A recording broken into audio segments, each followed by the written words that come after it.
E a gente pode dizer que a gente está formando uma rede no Brasil, dos quais Bruno e Luciana são parceiros e parte dessa rede, de quem está querendo construir uma extensão não só com atividade externa à universidade, mas como uma atividade de fato em colaboração, em coparticipação com agentes externos, com comunidades, com territórios, com grupos, né, externos à universidade.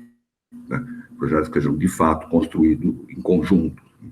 Então, nós já fizemos na FAO mesmo 2 seminários, né, no ano passado e o ano retrasado, juntando essa rede, e cada vez mais nós temos tido respostas, né, tem inclusive o fato de até como está sendo contemplada a extensão universitária nas grades curriculares e tudo mais, a gente tem uma série de discussões aí para fazer.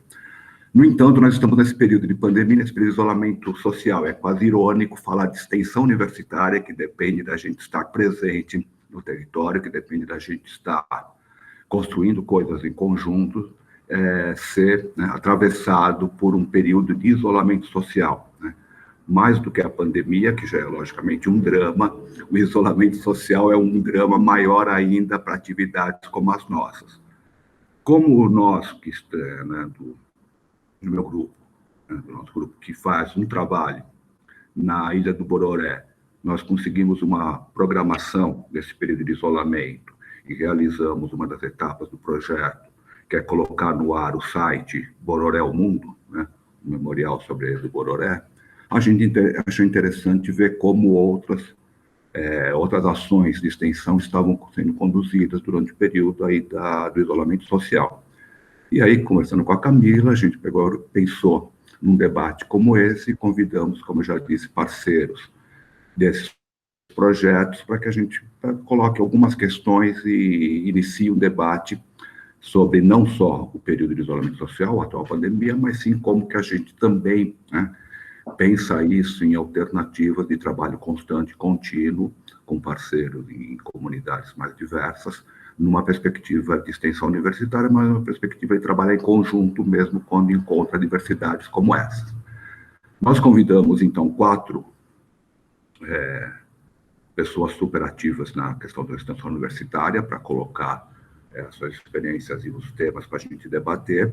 2 professores de universidades públicas federais, Bruno da URGS e a Luciana do FRJ, que a Camila vai apresentar daqui a pouco, e 2 parceiros de projetos de extensão da Ilha do Bororé, né, que também, na sequência, eu apresento. Camila, por favor, apresente os 2 primeiros convidados e fale um pouco para nós. Boa tarde, gente. Eu queria começar agradecendo os nossos convidados por terem aceitado esse convite nessa loucura que a gente está vivendo, né? Porque pode parecer que é tranquilo, mas o distanciamento social fica parecendo que todo mundo está disponível o tempo todo. E a gente queria muito que nessa conversa que é uma ideia original do Jorge, né? Esse FAO Encontros, e quando a gente estava conversando que, cara, esse FAO Encontros podia ter, a gente desde sempre achou que era super importante ter a participação dos nossos parceiros aqui em São Paulo, pelo menos de um dos nossos projetos, porque eu e o Jorge, a gente está envolvido com mais de um projeto de extensão, a gente tem trabalhado juntos em projetos de extensão, eu e o Jorge já há vários anos, e a gente queria muito que os nossos convidados externos, não de São Paulo, fossem o Bruno, de Porto Alegre, e a Luciana, do Rio, pela experiência e pelas atuações que muitas vezes são muito parecidas com as nossas, mas que também tem muitas distinções. Eu acho que isso é importante nesse debate de qual é o papel da extensão universitária na formação de jovens arquitetos, urbanistas, planejadores, engenheiros, porque a Luciana, inclusive, está envolvida num centro de formação interdisciplinar. Então, eu queria apresentá-los rapidamente, passar a palavra para eles e sempre deixar claro que a minha intenção e a do Jorge, na proposição desse FAO Encontros, é que a gente fizesse muito mais uma roda de conversa, um bate-papo, do que efetivamente palestras ou coisas do gênero. Então, o Bruno Melo, professor da Universidade Federal do Rio Grande do Sul, ele é arquiteto urbanista, mestre e doutor em Planejamento Urbano e Regional pela URGS também, pelo Propur na URGS.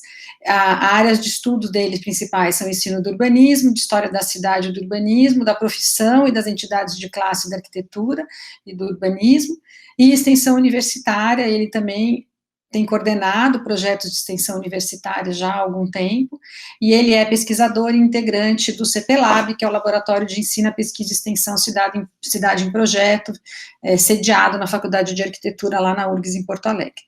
A professora Luciana Correia do Lago também arquiteta urbanista de formação, fez o mestrado em Planejamento Urbano e Regional no IPUR, na UFRJ, o doutorado na FAO.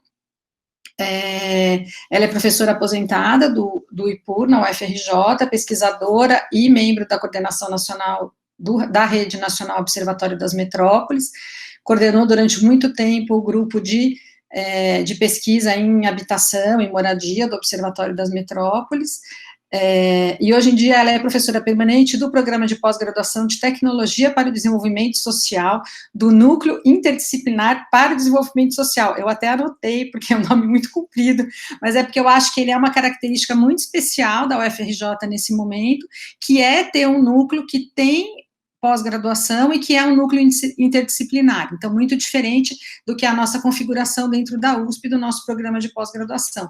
Então ela consegue ter uma atuação efetiva como docente de um núcleo interdisciplinar, onde a extensão universitária faz parte dessa formação, né? Então ela desenvolve pesquisa e projetos de extensão na área de economia solidária, política urbana, com ênfase nos temas de trabalho, território, autogestão urbana, economia popular e solidária, movimentos sociais e periferias urbanas. Então, muito bem-vindos aos nossos convidados. E aí, Jorge, a palavra é com você.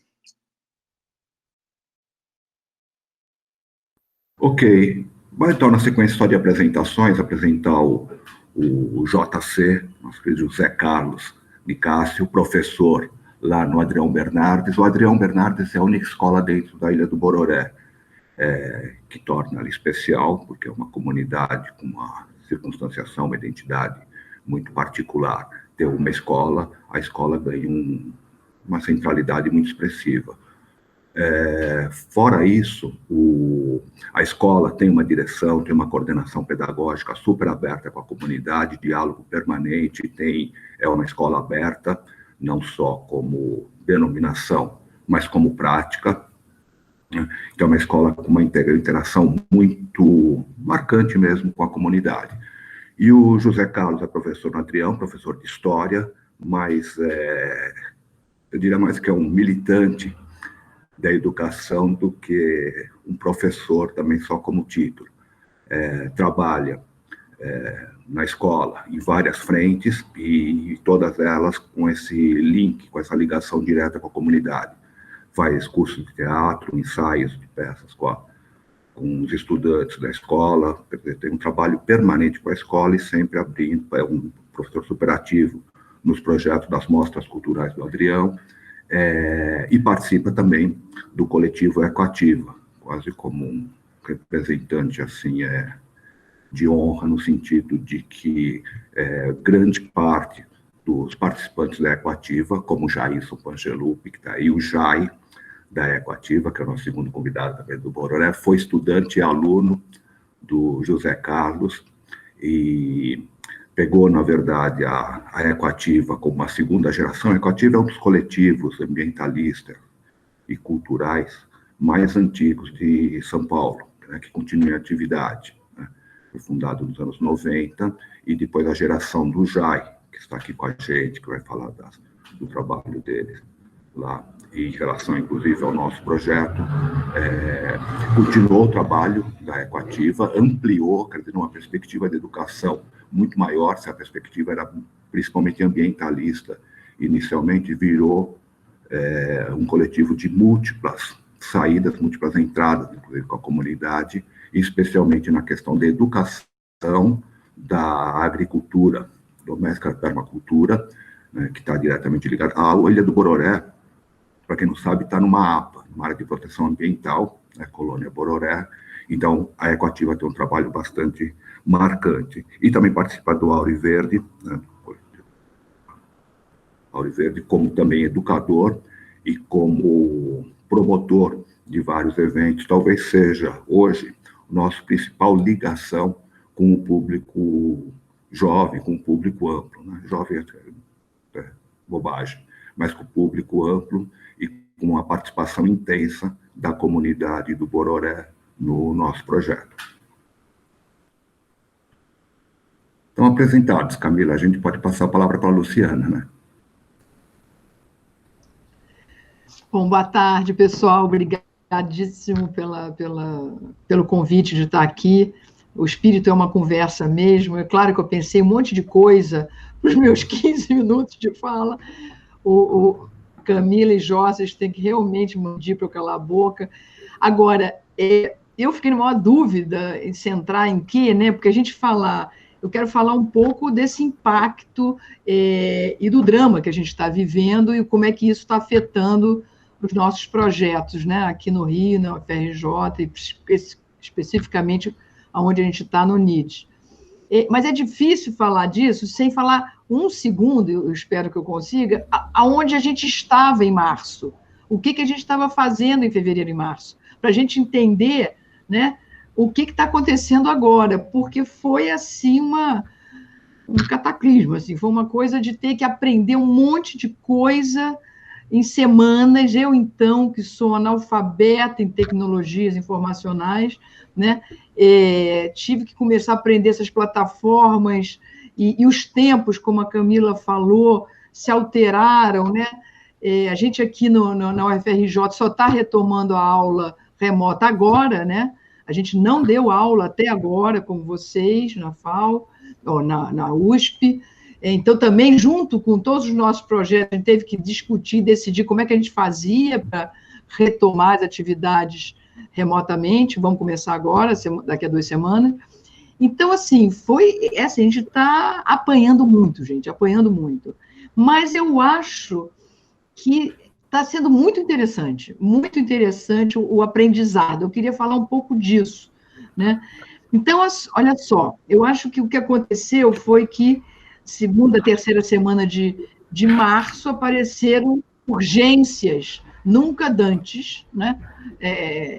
Surgidas entre nós, né? No nosso caso, até por causa das redes que a gente faz parte, com os movimentos sociais, com algumas comunidades, como a Rocinha, que a gente já estava trabalhando lá no núcleo, já construindo um projeto junto com a PUC, né, na área de saneamento, porque está, né, até agora parou tudo porque o nosso governador está sendo processado criminalmente e vai cair. Mas até a Covid, né, já tinha começado um plano de saneamento na Rocinha, né, de bilhões com a SEDAI. E nós estávamos começando a entrar ali para começar a fazer um contraponto, uma contraposição, uma luta interna com lideranças na Rocinha. Estávamos nisso, janeiro, fevereiro, dezembro, né, com essas coisas acontecendo.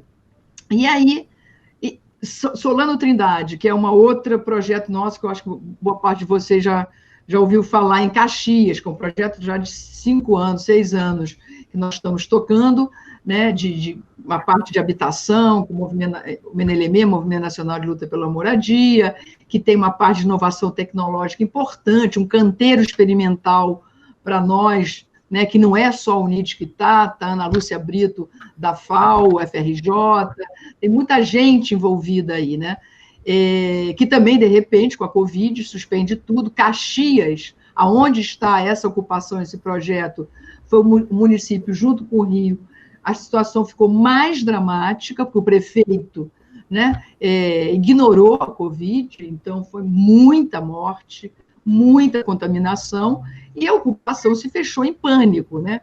E aí a agroecologia funcionou de uma forma muito interessante, né? Eles conseguiram produzir alimento, então, junto com as cestas, então teve um efeito interessante o próprio projeto. Mas, enfim, isso tudo pegou todo mundo de surpresa. A gente estava subindo o centro de formação lá, teve que parar agora, com a Covid.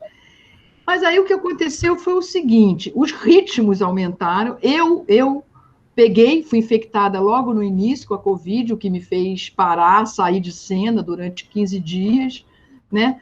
Aí volto, me recupero e assumo de novo lá os nossos projetos.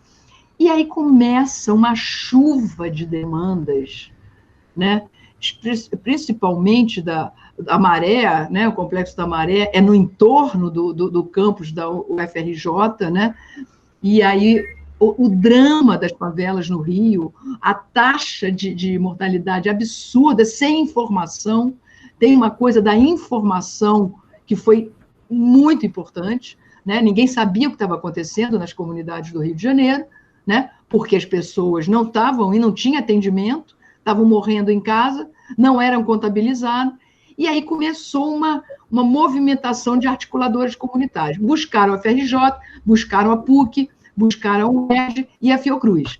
Fizemos uma grande rede, ainda no final de março, de instituições públicas, universitárias e não universitárias, né? A presidência da Fiocruz participou o tempo todo, de uma forma impressionante, com os assessores, a Anísia e os seus assessores, e conseguimos montar, junto com os articuladores comunitários, da Rocinha, da Maré, do Alemão, Cidade de Deus, Santa Marta, um grupo muito grande, e fizemos um plano para as comunidades do Rio de Janeiro. E isso só a LERJ agora, né, a Assembleia Legislativa do Rio, está bancando, conseguimos uma aprovação de bancar o quê? A criação de centros de atendimento, porque não estavam funcionando até agora nas favelas, né? Um centro de referência de informação. A coisa da informação estava pegando muito. Os moradores estavam perdidos, completamente perdidos, né? Vocês já leram, todos vocês já estão acompanhando, quer dizer, como é que você pede para famílias ficarem em casa, casas sem água, né? As pessoas não tinham condições de confinamento. Então, foi assim, realmente uma situação, e continua uma situação dramática. Isso tudo, gente, para falar o seguinte, aí os projetos de extensão foram, né, se transformando em uma outra coisa. E o curioso é que, para responder a essas demandas de urgência total, tinha que ser tudo para ontem, porque estamos falando de morte, estamos falando, né? Começou a aparecer o quê? Projetos que estavam lá nas comunidades, soltos de uma certa forma, muitos deles, né? Muitos jovens que já estavam produzindo com seus projetos na Maré, por exemplo, né? O chamado um projeto de extensão Cocozap, né? Que já vinha sendo mapeamento, levantamento por zap, né? Da situação do saneamento na favela. E a gente começou a repensar um pouco como responder e pensar projetos, né? Para envolver os alunos e a gente dar alguma resposta a essas comunidades. E assim nós estamos construindo, né, junto com alunos, moradores dessas comunidades, que são alunos da UFRJ, um parênteses, a PUC fez uma coisa muito interessante, né, o Marcelo Burgo estava à frente, que é o diretor lá das Ciências Sociais, mapeou e levantou todos os alunos da PUC que moram na Rocinha. Chegaram a 150 alunos, moradores daquele território, que são estudantes da PUC. E pensar projetos de extensão, de atuação, de intervenção, né, organizando esses jovens, né, para atuarem nessa comunidade. Então, a gente começou a pensar isso, né, como é que a gente não estava nos nossos planos, né, inclusive trabalhar na Rocinha dessa forma e tal, mas, assim, a demanda nos chamou. E aí a gente começou a tentar, inclusive, repensar o centro de formação, né, em tecnologias alternativas, que a gente já estava caminhando, estávamos caminhando em fazer um centro na própria Ilha do Fundão, lá na cidade universitária, numa área que o NIDES tem, no hangar, na beira da Bahia, né? E aí, com a Covid, né, a gente começou a pensar em trazer essas demandas, essas urgências, que estão muito relacionadas com o tema do saneamento, dos resíduos sólidos, né? Água, enfim, né? A saúde está como tema, né, urgente, né? E aí a gente está, no momento, redesenhando os projetos do centro de formação, da construção de protótipos, né? Já tentando responder essas demandas dessas comunidades, né? pensando como que vamos discutir, por exemplo, captação de água da chuva, como é que a gente pensa a caixa d'água, levantamento dos domicílios sem caixa d'água na Maré, eu não tinha ideia que tinha tanta moradia sem caixa d'água, as pessoas sem água, né? Por quê? Porque a informação é que a Maré tinha rede. Maré tem rede de água. Aí veio a pandemia, opa, as pessoas não têm água. Tem rede, mas não tem água, né? Então, isso tudo, assim, como requalificou a nossa leitura, inclusive, desses territórios populares, né? E aí, em cima disso, nós estamos agora, né, fechando um projeto, o detalhamento de um projeto de extensão, né, de levantamento, de leitura de um diagnóstico, e aí à distância, aí vem o aprendizado tecnológico, né, como fazer pesquisa à distância, em casa, né, aí é fundamental essa interação com os moradores desses territórios, nós já temos que ter uma relação muito estreita de confiança, né, com grupos. A gente está atuando com os jovens desses territórios, né, um grupo, né, para fazer, por Zap, o levantamento, as leituras, né, por meio desses moradores, desses territórios, que vão mapeando e fazendo, a ideia é continuar o georreferenciamento, né, junto com uma pesquisa qualitativa, através do Zap, de acompanhar um grupo de famílias, como é que elas vivem na Covid, né? Como é que é o drama delas cotidiano nesses territórios. Né? Então, isso tudo foi assim, montado assim, a toque de caixa. Tudo assim, igual reunião essa nossa aqui, né? Senta todo mundo, vai cada um dando uma ideia, né? E aí a gente, como é que replica? Aí o pessoal da Rocinha, mas como é que replica isso aqui? Vocês estão fazendo aí, mas como é que faz Cocozap, por exemplo, na Rocinha?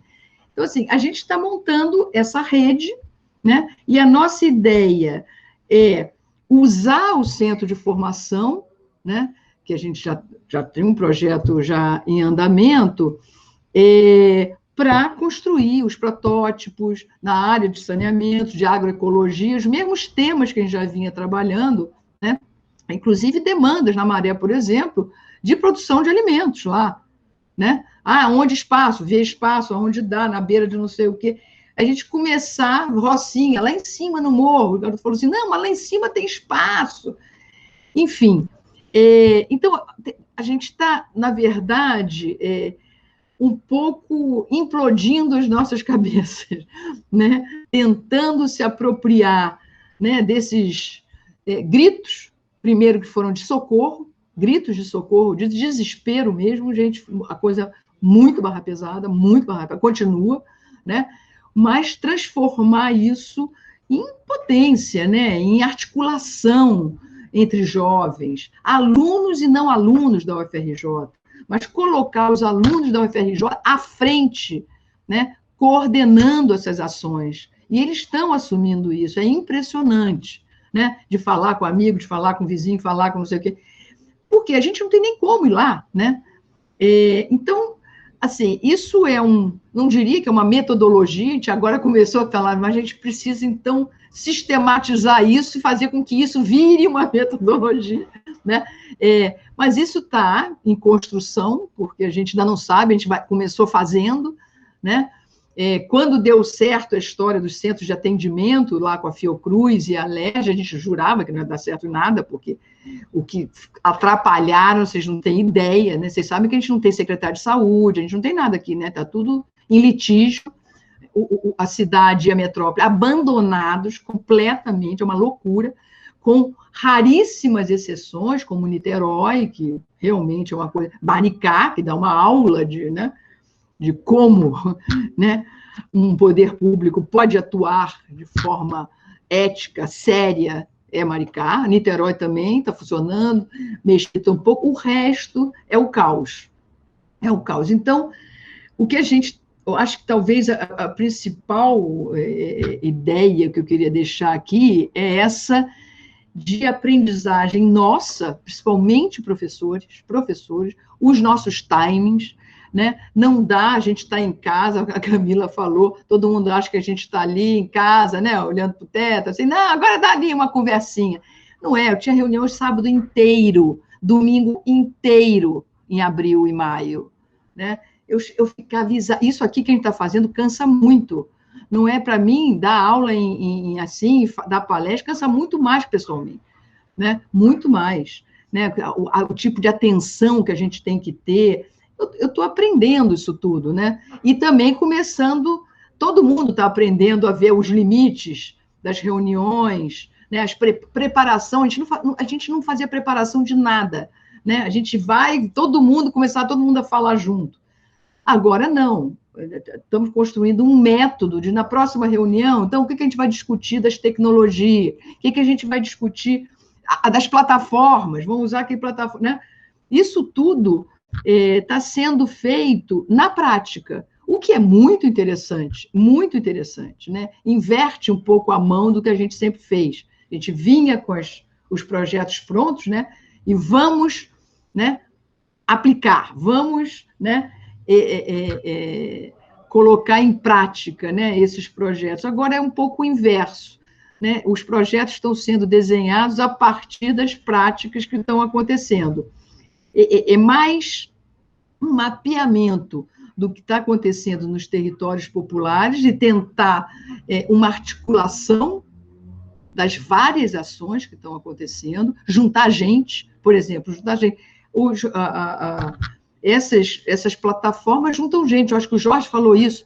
Não, foi a diretora, né, de vocês, a Ana, né?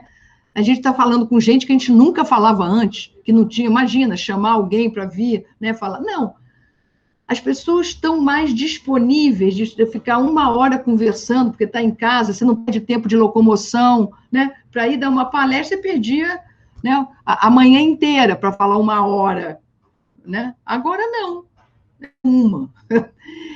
Então, isso tudo são mudanças que eu diria, eu tenho pensado muito isso, na nossa volta no que vem, caso tenha vacina, e caso a gente volte mais ou menos ao padrão de vida que a gente voltava, vamos ver, né?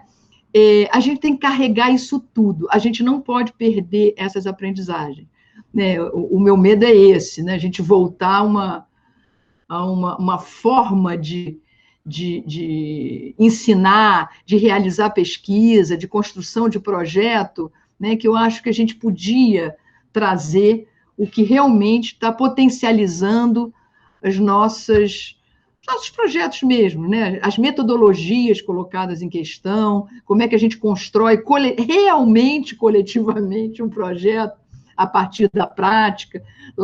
Nós lá no NIDS, né, defendemos e estamos tentando, nesse centro de formação, colocar em prática a politecnia, né, que é o ensino através do trabalho, não para o trabalho, né? Então, o ensino vai sendo feito construindo, produzindo alimento, construindo enfim. A gente tem discutido isso muito lá, né? E agora a Covid nos obrigou a fazer isso na marra, né? A gente tem que ir resolvendo as coisas, né? Fazendo, e aí pensando, um pouquinho depois, no que a gente está fazendo. Isso pode ser, eu acho, que um exercício muito interessante. Claro que tem também, nem tudo é uma maravilha, né? Mas eu acho que o que eu tenho enxergado de experiências interessantíssimas, né? Sem contar as redes de solidariedade que estão acontecendo, que imagino aí também, eu já li, né? Impressionantes. Coisa que eu tinha escrito há uns 3, 4 anos atrás, por exemplo, né? Como é que a gente pensa a articulação rural-urbano dos produtores agrícolas, da agroecologia, né? Alimento orgânico com a cidade.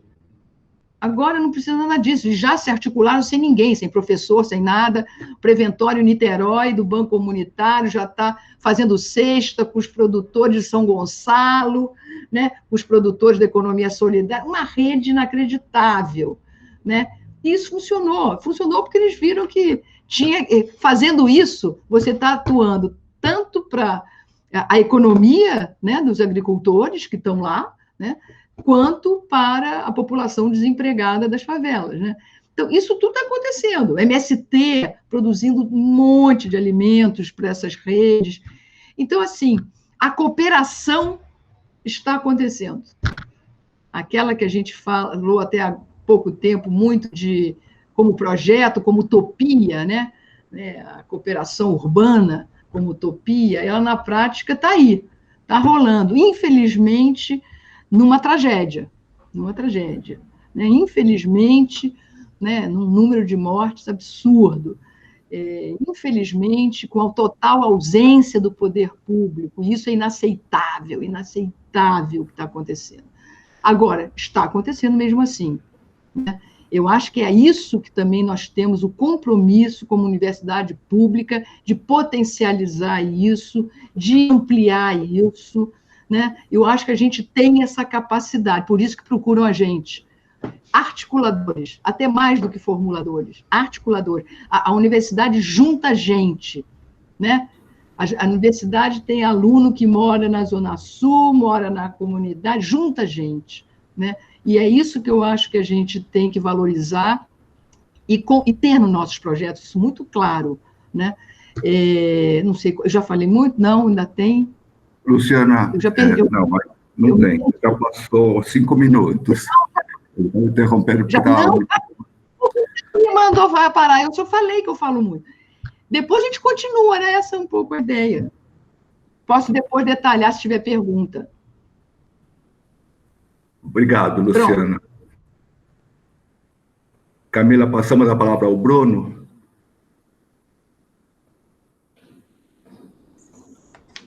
Então tá. Olá. Se eu for falar da alegria que é para mim estar aqui com vocês e agradecer a vocês, vou demorar 15 minutos só agradecendo. Então, vou encurtar essa parte. Só mandar um beijo para vocês, dizer que é um prazer estar aqui com a Luciana, com a Camila, com o Jorge, com o Jai e o JC, que eu conheci lá no Bororé. Prazer reencontrá-los sempre, é uma satisfação, uma alegria enorme.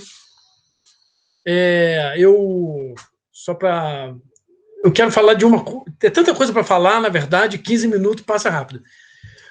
Então, aqui no Rio Grande do Sul, a gente tem um projeto de extensão, que eu sou um dos integrantes, junto com a professora Inês Martina Lerch, professora do Departamento de Urbanismo, professora do Propur também, o João Rovati, temos os nossos queridos bolsistas e queridas bolsistas, a Emily, a Bárbara, o Gustavo, a Carol, a Gabi, que já foram bolsistas nossos. Então, é uma turma boa.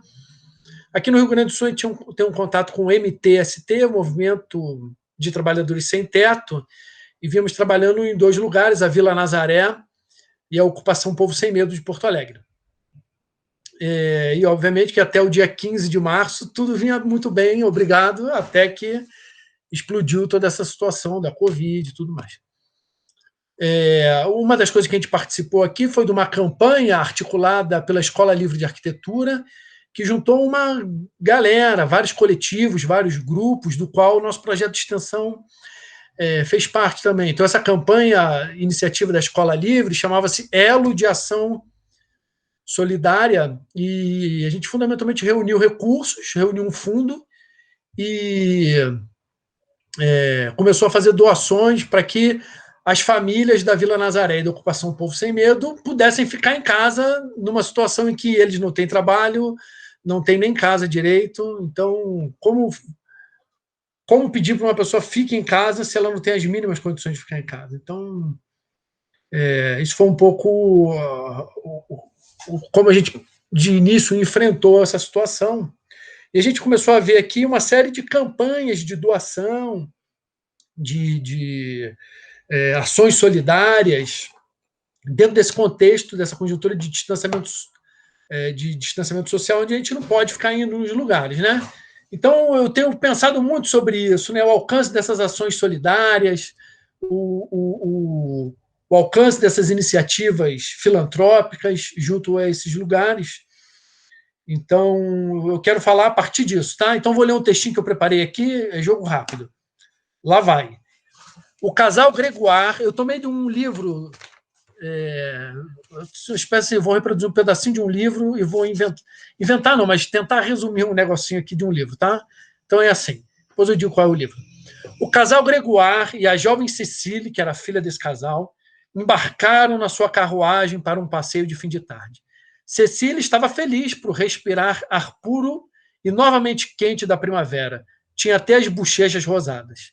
Antes, eles seguiriam em direção ao bairro Operário para uma ação caridosa, que complementaria o passeio ao campo. Levaram consigo 2 embrulhos com víveres e alguma esmola. A família Marot, que receberia a visita, já havia perdido o pai, alguns filhos, o que compadecia e estimulava a ação filantrópica exclusivamente àquela família. Pararam no número 16 do 2º quarteirão, bateram palmas em frente à casa, que tinha manchas de umidade na parede, esmurraram a porta de tábuas ressecadas, mas ninguém abriu. Lá dentro, só silêncio. Uma vizinha apareceu, avisando que na casa havia apenas o velho Boa Morte, inválido. Eles entraram. O avô da família estava lá, de olhos abertos e fixos, mas calado. Ao seu redor, a sala não tinha qualquer móvel e as paredes eram de verde, assim, desbotado, descascando. Esse velho que estava lá dentro deu um ronco profundo e cuspiu num prato aos seus pés um escarro lodoso e negro. Em seguida, voltou à sua imobilidade total. Foi o único som que ele emitiu. A família recém-chegada lhe dirigiu algumas palavras amistosas, mas o velho não respondeu nada. E, para não perder a viagem, puseram sobre a mesa carne cozida, vinho e a esmola que tinham levado. A vizinha, que havia aberto a porta aos visitantes, arrastou eles para que conhecessem sua moradia. Ela tinha a esperança de apiedá-los e de conquistar alguma daquelas prendas. Cecília, a filha do casal, permaneceu na casa do velho Boa Morte, fitando, olhando as suas mãos sólidas de operário. Agora, entre aspas, que eu vou tirar do livro. Aos poucos, o velho pareceu recobrar a consciência. Examinou-a. Um rubor começou a subir-lhe as faces. Um cacoete nervoso repuxava-lhe a boca, de onde escorria um fio de saliva negra. Hipnotizados, os dois ficaram um de frente do outro. Ela, florescente, rechonchuda e rósea, graças aos longos ósseos, ao bem-estar refarto de sua raça, ele, inchado de água, de uma fealdade atroz de animal estafado, degenerado de pai para filho, por 100 anos de trabalho e de fome. Ao fim de 10 minutos, quando o casal Gregoire, surpresos de não ver Cecília, voltaram à casa dos Marot, soltaram um grito terrível. Sua filha jazia morta no chão, roxa e estrangulada. No pescoço, os dedos tinham deixado as digitais vermelhas de um punho gigante. Óbvio, fecha aspas. Esse aí é um trecho do livro Germinal, de Émilie Zola. Tá?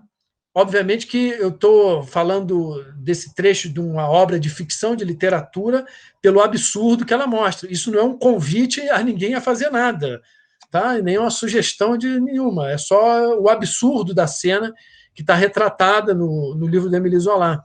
Então, esse é um momento capital da história, em que o avô da família, quando recebe a visita de uma família proprietária da fábrica, em que ele trabalhou anos e anos da sua vida, onde perdeu sua saúde, seu neto, onde seu genro foi assassinado durante uma greve, ele acaba esganando a jovem filha desse casal, que não tem nada a ver com a história, que não trabalhava não trabalhava na fábrica, mas desfrutava de todos os benefícios que vinham dela. Então, eu tenho refletido bastante esses dias a partir desse trecho do livro, que é absurdo, obviamente, mas um pouco sobre o alcance das ações filantrópicas e misericordiosas. Obviamente que todo esse devaneio tem relação com essa crise da Covid e com a explosão de ações assistenciais, né? Todas as ações que estão acontecendo aqui no Rio Grande do Sul, de arrecadação de alimentos, produtos de higiene, roupas, campanhas às quais, inclusive, nós temos participado intensivamente, são incriticáveis, são um gesto de ajuda humanitária possível num contexto de isolamento social. Cada iniciativa dessa merece total aplauso. Afinal, colaborar, como é que a gente pode colaborar com quem perdeu a sua renda, com quem perdeu o seu emprego, com quem tem fome agora, e não daqui a 15 dias, né? Então, é preciso criar as condições dos mais pobres ficarem em casa, que é a recomendação central das autoridades de saúde. Contudo, esse trecho do Zola coloca um pouco uma questão, né? como se sente quem dá e como se sente quem recebe nessa conjuntura de ações filantrópicas, né? Então, essa cena revela essa fúria incontida de uma classe, mais do que um homem, me parece, que geração após geração tem sido massacrada pelo trabalho, pela fome, pela desumanização. E essa cena, essa espécie de rebelião violenta contra um gesto de filantropia, expõe de forma mais absurda o desejo das pessoas terem a sua dignidade de volta. É o ato desesperado, obviamente, daqueles que se negam à eterna submissão, seja quando são triturados física e psicologicamente pelo trabalho, seja também quando eles são humilhados pela caridade daqueles, principalmente daqueles que os massacram. Tá? É uma cena complexa, mas que coloca, pelo menos para mim, essa questão. Então, eu tenho pensado um pouco sobre essa armadilha do assistencialismo, o quanto não está implícito nisso de que os pobres não têm a capacidade de protagonizar a criação de um mundo para si. Parece que eles necessitam sempre que algo seja generosamente outorgado a eles por outros. Mas, se a gente acredita que o mundo não é, o mundo está sendo, solidarizar-se com esses homens e mulheres é algo mais que prestar assistência a 30 ou a 100, mantendo-os atados, contudo, a mesma posição de dependência. Essa frase é do Paulo Freire. Tá? O gesto de solidariedade precisa vir acompanhado da destruição do servilismo. Paulo Freire, é engraçado, acho que é no Pedagogia do Oprimido ou da Pedagogia do Compromisso, não me lembro bem, cunhava um termo que chamava a falsa generosidade. É aquela que precisa da permanência da injustiça para continuar tendo a oportunidade de se realizar. É preciso, então, segundo Paulo Freire, combater essa falsa generosidade, enfrentando os mecanismos de opressão e tornando eles objeto de reflexão. Isso requer a disposição para nos irmanarmos na incessante luta pela recuperação da humanidade, dignidade e direito de todos. E nada disso é doação a ser recebida pelos pobres, mas são conquistas que devem ser buscadas permanentemente em cooperação e em compromisso. Então, o Paulo Freire diz que a solidariedade deixa de ser um gesto piegas e sentimental e distante quando passa a ser um ato de compromisso e de amor. E não se ama ou se compromete verdadeiramente à distância e ocasionalmente. É preciso coragem para o diálogo com o povo, de onde resultará esse compromisso amoroso. E nesse encontro, como refere o educador, os pobres, abre aspas para Paulo Freire, deixam de ser uma designação abstrata e passam a ser os homens e mulheres concretos, injustiçados e roubados.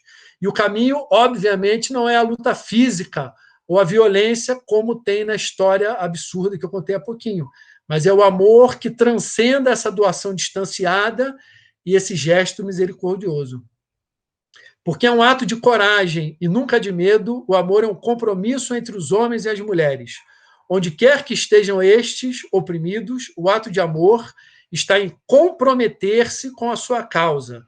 Compromisso, no meu ponto de vista, não se faz colocando um dinheiro numa conta, quantificando beneficiários. É preciso, me parece, que esse sentimento de solidariedade extrapole esse período de urgência da Covid-19 e que se transforme num compromisso real com as causas populares.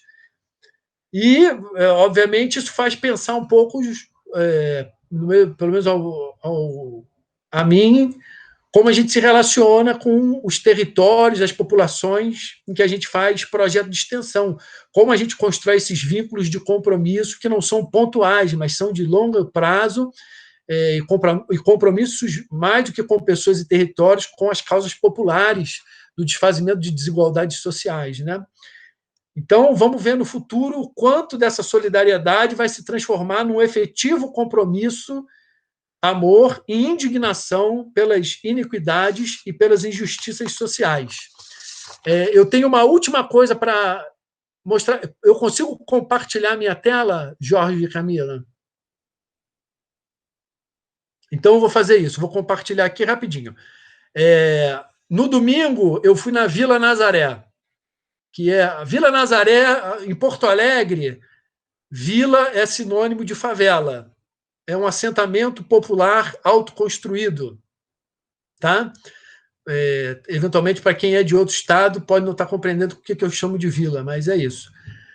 E eu fui na Vila Nazaré, ela está sofrendo um processo de remoção por conta da ampliação da pista do aeroporto Salgado Filho. Tá? São muitas famílias que estão sendo removidas por outro território, mas ainda há famílias que permanecem no lugar. E o modus operandi do Departamento de Habitação é remove a família e demole a casa. Então, isso que eu quero compartilhar para vocês, a gente foi lá para fazer entregas de cestas básicas, de uma campanha com o MTST, dialogar com as famílias e tudo mais. E eu quero mostrar para vocês o que é esse território hoje, domingo, né? Que foi quando eu fui lá.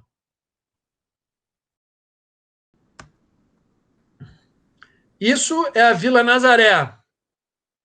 Hoje, todas as casas demolidas. As casas que estão de pé, há famílias morando, tá? E todo esse entulho de obra, madeira, tijolo, ferro, tudo isso eram casas que as pessoas da Vila Nazaré moravam, tá bom? Então, a gente está andando por entre os escombros do que eram ruas.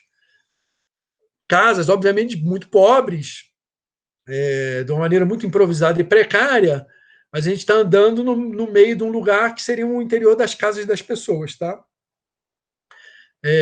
A gente está indo de casa em casa, junto com lideranças do MTST e lideranças comunitárias, para entregar as cestas básicas às famílias que mais necessitam ali. Tá? Todo mundo de máscara, álcool gel toda hora e tudo mais. Isso aqui é um outro trecho da Vila Nazaré. As casas que estão de pé ainda estão habitadas, tá bom?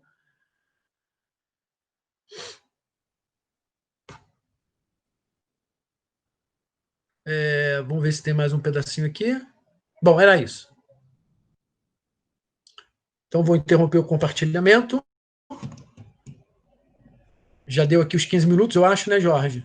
Então, só para concluir, é isso. Tentar mostrar um pouco assim que quando a gente se compromete e tem um vínculo realmente estreito com as populações, a gente vê efetivamente o que representa a miséria, a pobreza e a desumanização de certas parcelas da sociedade e o que é a destruição de uma vila popular que existia há mais ou menos 60 anos. Isso é muito diferente de colocar um dinheiro numa conta, assim, solidariamente, obviamente que é necessário, mas cada um sabe qual é a dimensão com que quer se comprometer. Mas é isso, eu falei demais, vamos abrir espaço para os outros e depois debatemos. Obrigado. Obrigado, Bruno. Você deu alguns alertas aí que eu acho fundamentais mesmo para a gente discutir no panorama que nós temos, né? Não só do trabalho de extensão, quer dizer, você deu uma amplitude além da questão da extensão. Nós vamos passar a palavra para o José Carlos e para o Jai agora. Eu queria fazer um alerta que eu acho que é muito importante nesse nosso debate. Ao colocar os dois professores, né, de universidades federais para o trabalho de extensão que fazem, né, e como eles estão sendo articulados nesse período, e depois disso nós apresentarmos dois professores também, duas pessoas superativas na sociedade, como sendo, dar depoimentos a respeito de trabalho de extensão universitário, como se fosse o outro fio da linha, tá? Me parece um perigo. Tá? Na verdade, a gente tem que estar fazendo um debate no meio da linha, né? Porque parece assim, nós propomos trabalhos e projetos de extensão e as comunidades, a partir de suas lideranças e seus autores organizativos, inclusive, recebem esse trabalho. E nós convidamos duas pessoas que exatamente não pensam dessa forma em hipótese nenhuma. São duas pessoas que veem essas oportunidades de diálogo com construção de projetos em conjunto. Tá?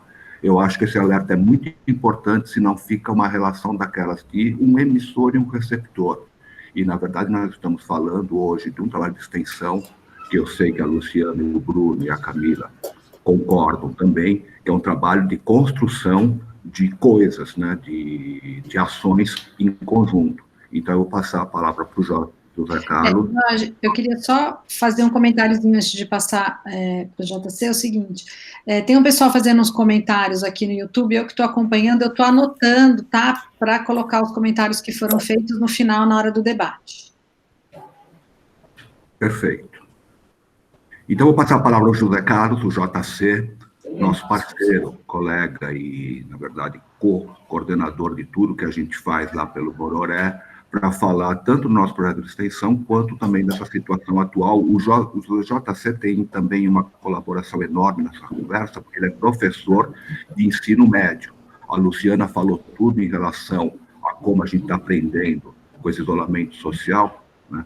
Imagina uma escola do Bororé, né, com os alunos, inclusive, que a gente sabe de todas as partes do Brasil, com dificuldade de acesso e tudo, e isso que ele até já falou para a gente antes de começar a apresentação ao público, de que daqui a pouco eles vão dar 2 aulas ao mesmo tempo.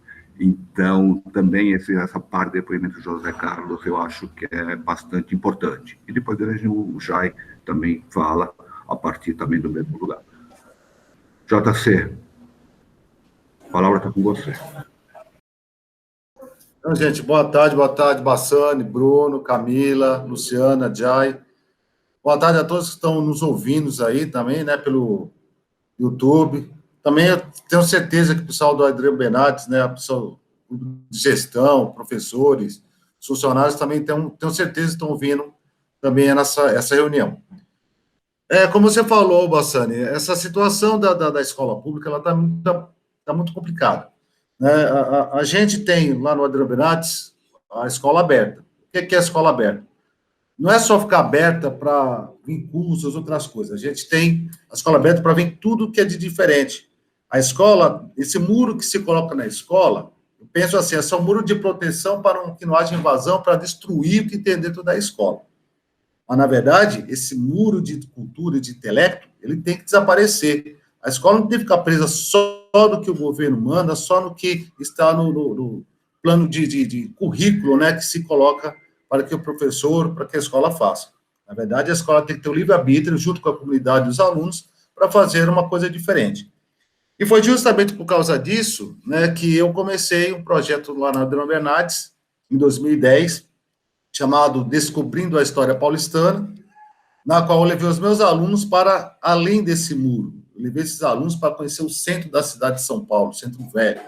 Fizemos até um vídeo, né, para quem quiser estar no YouTube, com esse mesmo nome, Descobrindo a História Paulistana, e é para mostrar justamente isso, a extensão do conhecimento não está só dentro da escola, está fora.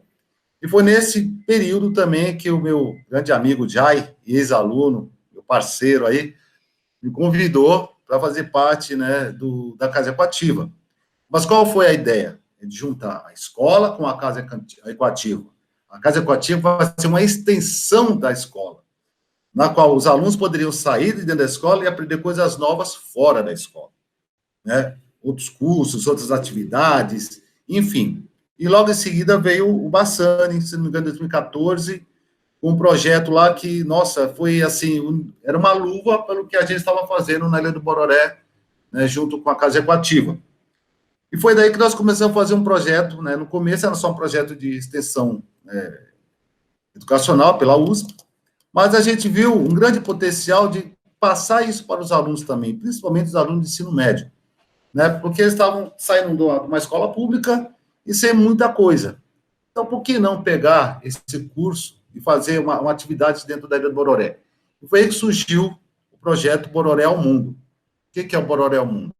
É mostrar que a Ilha do Bororé é um território que tem que ser preservado.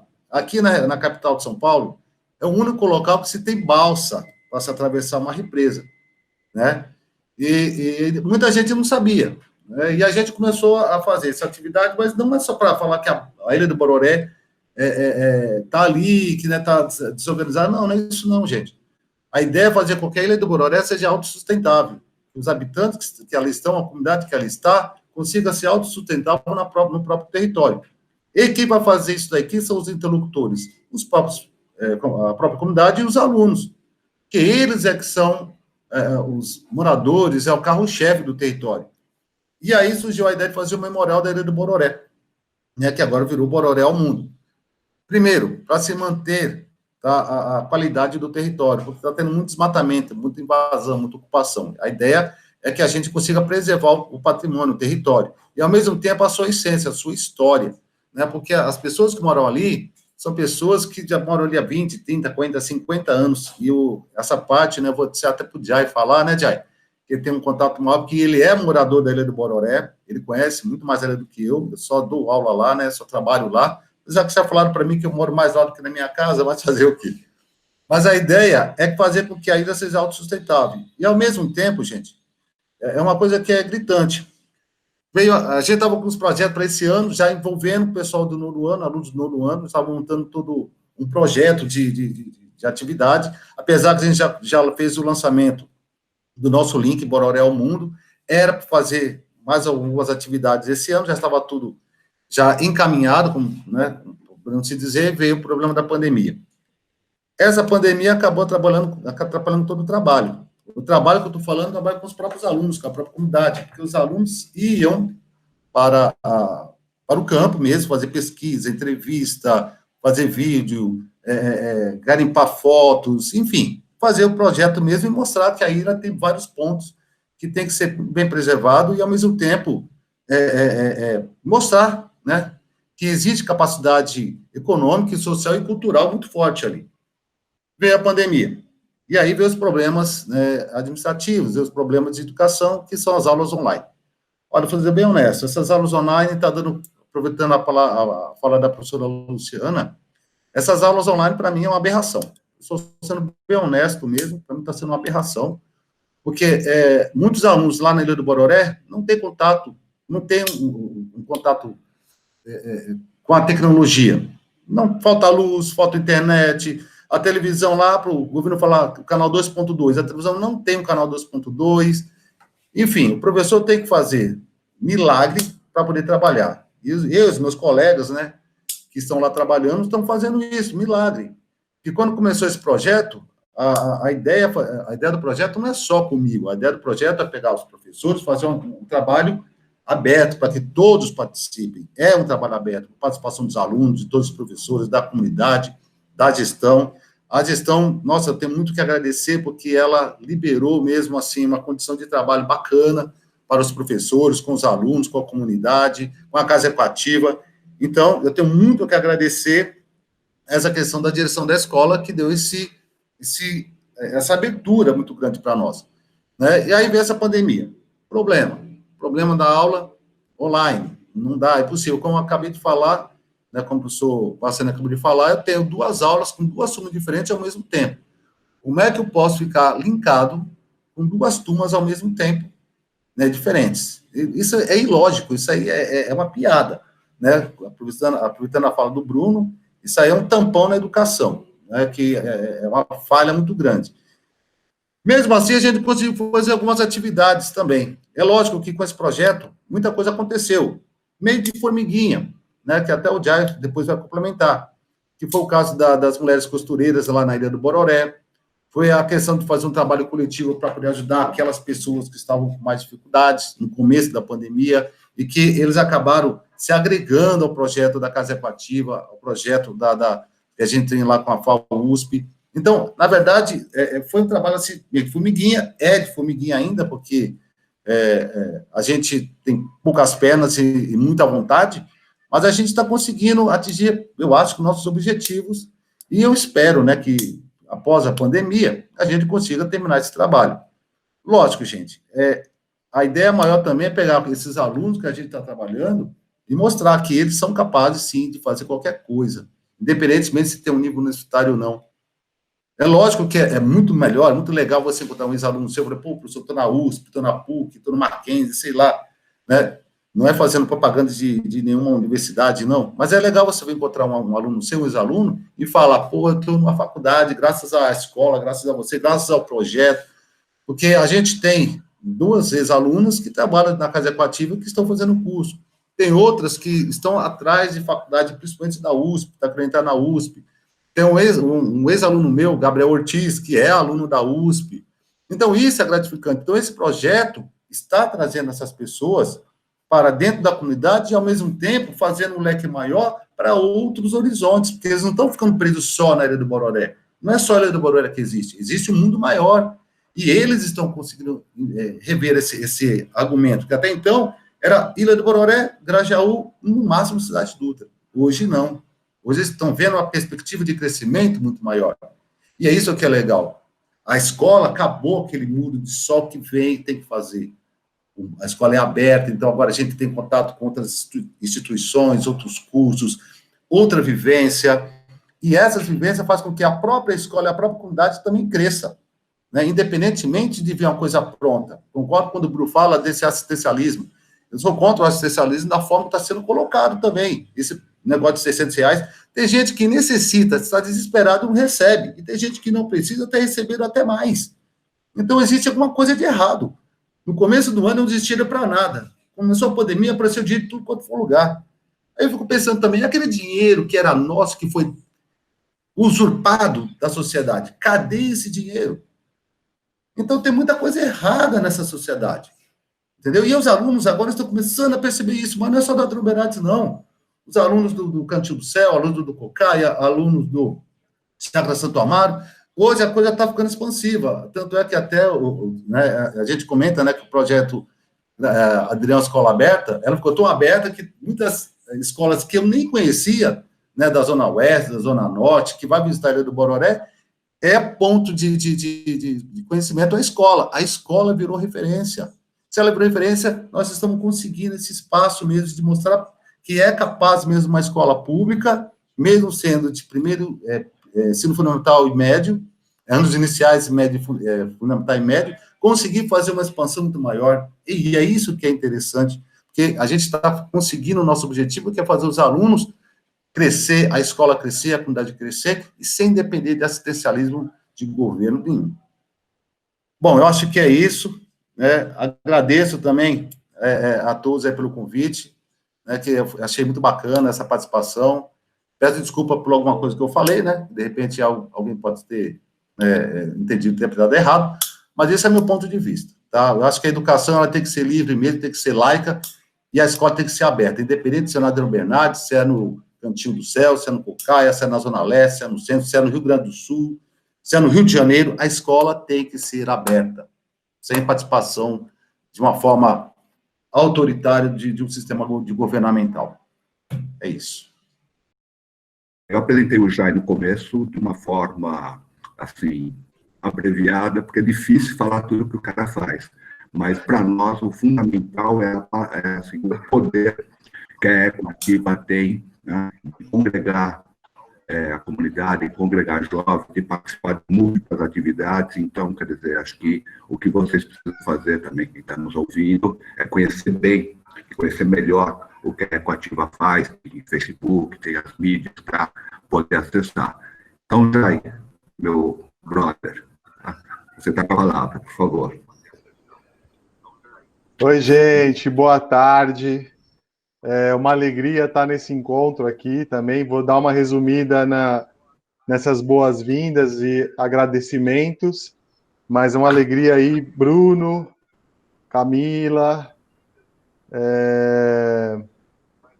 Zé, sem palavras, meu professor, Luciana, muito bom.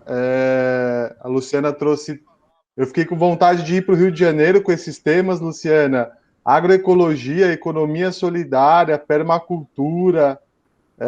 Fiquei com vontade de visitar. A gente está aproveitando esses intercâmbios, né? Que as lives estão nos proporcionando. Eu estou me convidando para vários lugares. Eu já tenho uma série de lugares para ir depois depois que isso tudo passar um pouquinho, a gente puder circular nos territórios. Eu queria... Maravilhoso. Tá, será muito bem-vindo. A gente organiza tudo. E eu quero voltar também aí. Visitei vocês, mas você vai ter que levar eu e o Jorge. A gente já tá se convidando, né, Zé? A gente tem que ir em Minas, tem que ir lá no Cariri, vamos lá no Rio de Janeiro, incrível, parabéns pelos trabalhos, eu já me sinto inspirado e já aprendi aqui muito nesse encontro de hoje, né?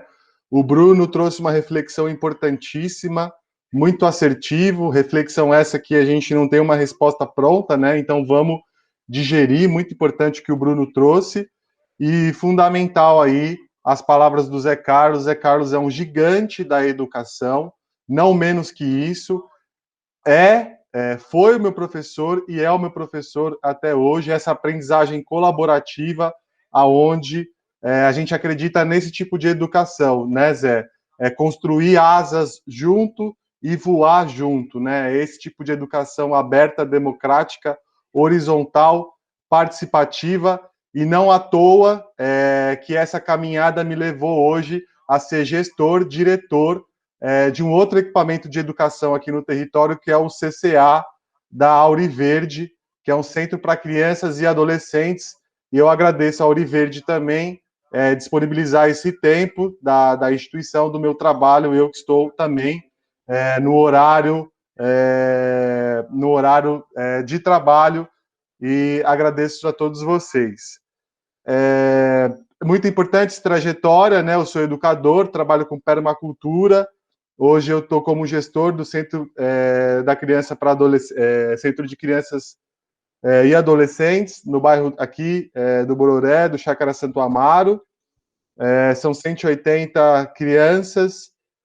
Também a gente está nesse período pandêmico, né, com os atendimentos remotos, muito desafiador para a área da educação, mas máximo respeito para todos que estão na área da educação, todos que estão nessa contenção, nesse processo de pandemia, né?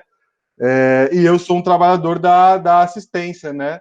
A assistência que está aí, apareceu bastante no debate de hoje. O CCA, na verdade, é um equipamento da assistência social, ele é para fortalecimento de vínculo comunitário, e a gente segue fazendo, assistindo essas famílias, sobretudo as que estão em maior vulnerabilidade social, que estão sendo mais impactadas nessa crise imposta pelo Covid-19.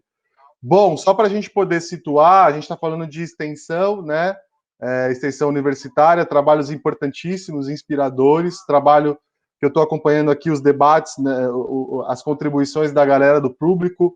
Um abraço para quem está acompanhando também. A galera está falando que tem que ter o pé no chão, né? A gente fala do pé no chão, tem que estar aberto à realidade, viver essa realidade, viver nos territórios, tá lado a lado mesmo dessa comunidade, né? E essa comunidade que protagoniza, né? É importante também a gente entender o protagonismo dessa comunidade, por isso que a FAO, com o GEMAP, né, já há alguns anos vem fazendo esse trabalho de extensão, porque chegou com muito cuidado, né?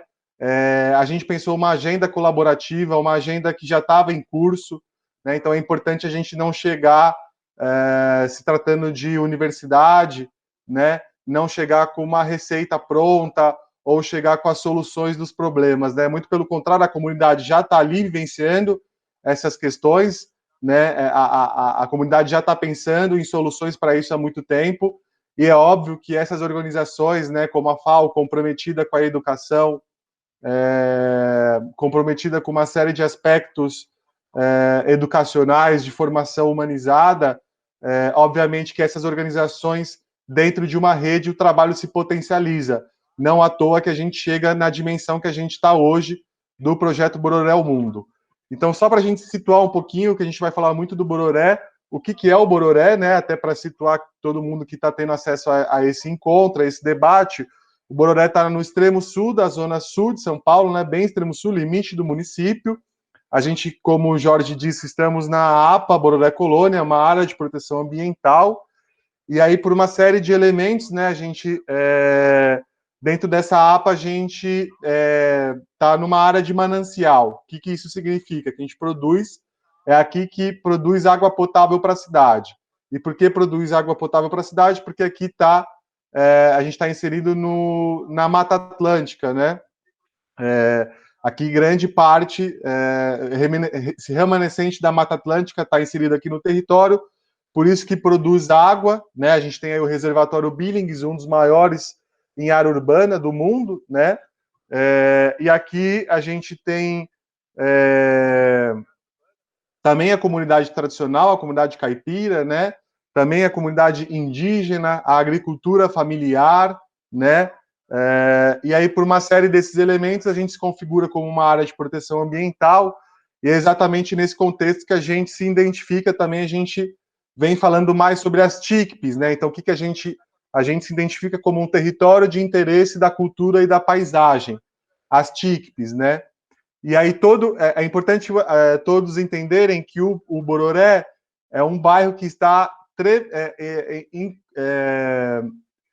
em transformação, tá numa efervescência muito grande, está em curso esse projeto, né? E está se transformando, né? Se transformando através da educação e da cultura. E o grande mobilizador disso, né, é a escola Adrião Bernardes, essa que propõe um projeto chamado Adrião Escola Aberta, né?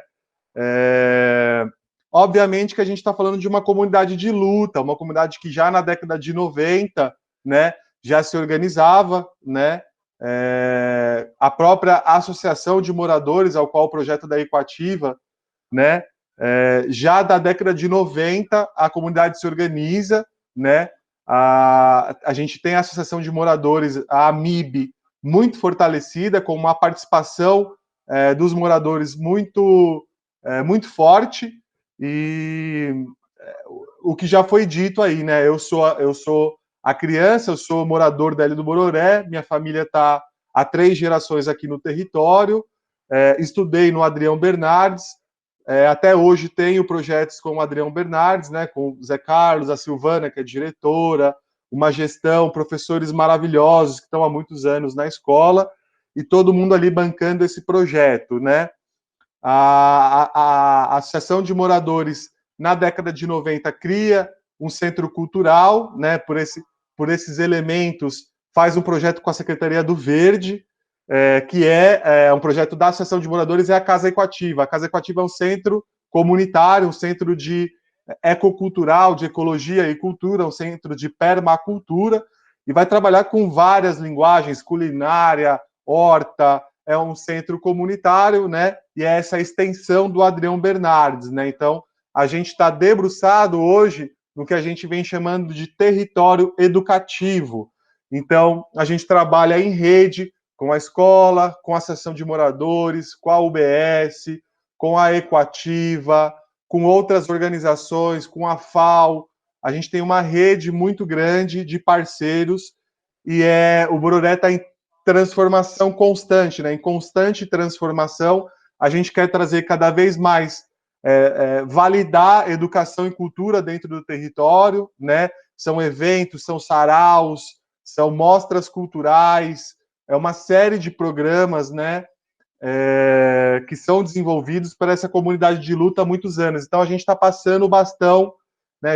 Então, eu sou a própria criança que estava na Equativa, a Equativa por um tempo fecha e a gente retoma essa atividade e o tempo passa, já são aí, nada, 7 anos que a gente está resistindo e tendo resultados muito significativos com esse projeto, né? Não à toa que nos últimos anos a gente tem o programa de extensão universitária. Vale lembrar na história, né, que a gente tem pessoas muito queridas que fizeram seus trabalhos conjuntamente com a Equativa, com o Adrião Bernardes. A Flávia Tadim tem o seu trabalho de graduação, né, o TFG, trabalho final de graduação, pesquisando aqui o trabalho junto com a gente, colaborando, né, pegando uma série de dados do território, foi muito importante, né, esse pontapé. A Flávia Tadim, a Marla, a própria Heloísa Ribeiro também fez o seu trabalho agora, às margens da educação, também um trabalho final de graduação. Ana Lu, uma série de pessoas que vem provocando, sobretudo provocando a própria universidade, para fazer esses trabalhos cada vez mais significativos, né? Então, a gente tem agora, no momento de pandemia, também teve um momento mais tranquilo para ficar nas nossas casas e trabalhar no site. Então, só para vocês terem a noção, nesses últimos anos, a gente foi trabalhando com o projeto de extensão para o projeto Bororé ao Mundo. Esse nome é dado pelos próprios adolescentes. Então, realmente, às vezes, é aquele clichê, né? Se você quiser chegar rápido em algum lugar, você vai sozinho, mas se você quiser chegar com mais pessoas junto, isso vai demorar um pouco mais. Então, a gente demorou todo esse... Não é que demorou, é o slow, né? Foi o tempo necessário e propício para que os próprios adolescentes entendessem esse projeto, se sentissem pertencentes desse projeto e dessem o nome. O nome Bororé Mundo foi dado pelos próprios adolescentes e o próprio logotipo, né, a identidade desse projeto foi feito por esses jovens. Esse projeto Bororé Mundo, ele é um projeto de educação e de valorização do patrimônio cultural da comunidade da Ilha do Bororé.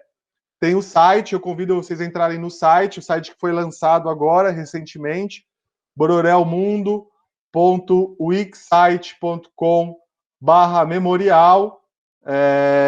Lá está compilado todo um acervo, as cartografias, os mapeamentos, as narrativas, as entrevistas, né? Então, a gente convida vocês a entrarem no site, trazerem perguntas para a gente, fazerem observações e principalmente navegar nessa história, né? Nessa narrativa da comunidade da Ilha do Bororé. Então, quando a gente está falando que a gente tem um acervo da comunidade que é gerido pela própria comunidade, a gente não está falando de uma coisa simples, a gente está falando de uma coisa que tem um impacto gigante. Quando a gente está falando de mapa, o mapa que é político, todo mapa é político, a gente está falando de uma comunidade que não se via no mapa e ela começa a desenhar os seus próprios mapas. Isso é gigante. O impacto disso é gigantesco. O que a gente está falando disso, o que a gente está falando é de um trabalho muito grande, de uma dimensão muito grande. Quando a gente começa a se perguntar aonde estão os espaços de memória, e a gente começa a ver que os museus estão no centro da cidade, e a gente começa a se perguntar se nas periferias não tem espaço de memória. E a gente começa a investigar. E a gente começa a se perguntar que histórias estão sendo contadas. E a gente começa a contar a nossa própria história. Então, isso é de uma grandeza, isso é de uma subjetividade, isso é intangível, né? A gente não consegue nem mensurar. É um projeto que a gente participa que é maior do que a gente pode imaginar. A gente está fazendo uma coisa hoje que a gente sequer sabe a dimensão do que a gente está fazendo.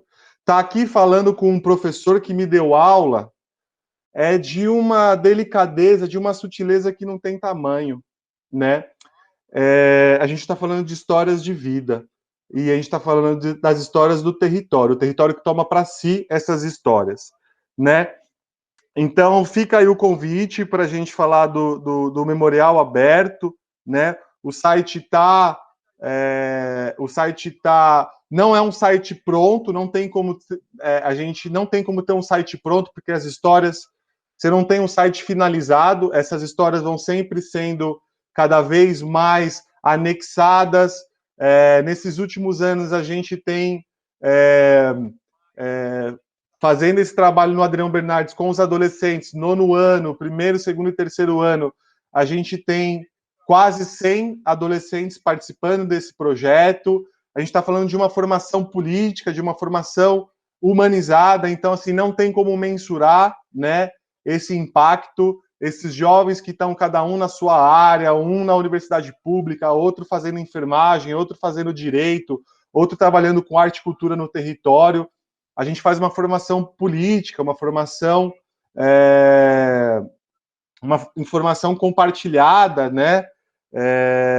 Então, hoje a gente tem jovens efetivamente trabalhando na Equativa, participando efetivamente do coletivo da Equativa, o caso da Adriele e da Valéria, e recentemente agora, para vocês terem a noção dessa ramificação de como que o trabalho vem sendo desenvolvido, a gente passou num edital do Museu da Pessoa. A gente está fazendo um curso de tecnologia social da memória, esses próprios adolescentes estão fazendo o curso de tecnologia social da memória pelo Museu da Pessoa, e a gente vai ser o núcleo do Museu da Pessoa, né? Um edital que, diga-se de passagem, a gente é a única organização comunitária, todas as outras têm caráter de museu, né? Realmente são museus ou são centros acadêmicos. Nós somos a única organização comunitária que passou nesse projeto, está tendo acesso a esse conteúdo. Vamos tornar um núcleo do Museu da Pessoa. E é isso. Tamo junto. Vale sempre a gente refletir que todas essas tecnologias que a gente está falando, a periferia que produz, e é ela que está apontando esses caminhos possíveis para um outro tipo de cidade, que a gente pense em outros modelos de cidade. E o protagonismo da comunidade é inegociável, é a gente que vai protagonizar sempre, beleza? Tamo junto, é nóis.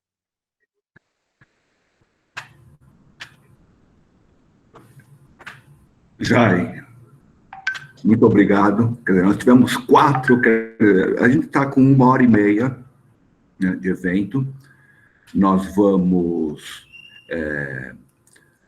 abrir para questões, para perguntas, mas eu não sei ainda muito bem como, porque foram 4, cada uma das falas, a gente poderia ter um bom tempo de debate. Então, eu pergunto primeiro a Camila se ela quer colocar alguma questão, se tem questões vindas pelo público do YouTube, como que a gente pega como starter essa conversa aí, pelo menos, acho que a gente pode conversar uma meia horinha. Então, eu queria só retomar várias coisas, né? Eu acho que a gente sabia que convidar 4 pessoas, a gente ia estrangular todo mundo, mas a gente acha que, de qualquer forma, a gente lança aí algumas questões, e temos muita coisa para conversar ainda, né?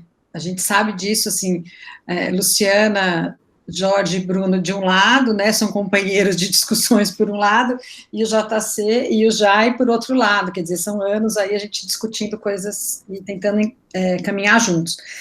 Eu queria colocar 3 coisas e depois eu anotei alguns comentários aqui que o pessoal colocou no YouTube, e aí eu queria colocar esses comentários para vocês, porque eu acho que daí a gente pode fazer mais uma rodada, né? Eu acho que tem... eu sempre acho que nas nossas conversas, eventualmente, surgem algumas palavras ou algumas questões que são mais fortes. Eu acho que a Luciana colocou uma coisa super importante do que é o nosso desafio hoje, e vou falar isso assim muito em função, quando o Bruno foi na Vila Nazaré no domingo, na segunda ele me mandou esse videozinho que ele apresentou hoje, né?